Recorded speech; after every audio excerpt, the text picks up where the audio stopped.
Washington, an armed white supremacist who brought an Amtrak train passing through Nebraska to a screeching halt after setting off an emergency brake, pleaded guilty to a federal terrorism-related charge on Thursday.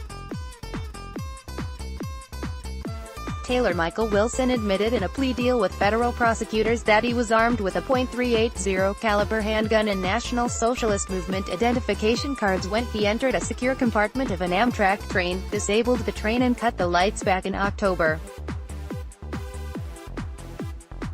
As part of the agreement with federal prosecutors, Wilson will also plead guilty to a count of receipt and possession of an unregistered firearm. When conductors subdued the defendant, Wilson said, "I'm the conductor now, bitch," and reached for his waistband, according to the agreement. The attack happened in a part of the state so remote that it took deputies an hour to arrive at the scene. There were 175 passengers aboard the train at the time. Wilson's plea deal included additional revelations that weren't previously disclosed. Wilson was caught on a body camera making shooting sounds at deputies, and he used racial slurs and insults against the conductor. He also said that human beings were a plague on the planet. "I got a reason for doing what I'm doing. I stopped the fucking train," he said. "I was going to save the train from the black people." The plea agreement also says that Wilson quoted Friedrich Nietzsche. A search of Wilson's home outside of St. Louis found hollowed-out portions of walls where he concealed propaganda relating to the National Socialist Movement, body armor, ammunition, and pressure plates that can be used to make an explosive device.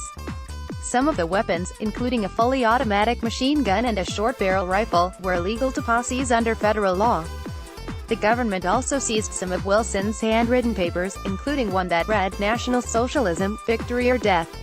They also found journals full of numerous derogatory and threatening comments about the Jewish race and African Americans, as well as writings about the defendants' frustrations with the American government, society, and the media. The plea agreement says that Wilson told a cellmate that he dropped acid right before he entered the secure part of the train. The Lincoln Journal-Star reported that Wilson told a judge he was high at the time he stopped the train. His attorney said he hoped for a sentence in the range of 9 to 11 years. Wilson is set to be sentenced on October 5. The plea agreement is embedded below. Related coverage sessions. DOJ charged a white supremacist with terrorism. "They just didn't tell anyone." White supremacist's lawyer says train terror case blown significantly out of proportion. "There's a good reason feds don't call white guys terrorists," says DOJ domestic terror chief. Download. Do you have information you want to share with HuffPost? Here's how.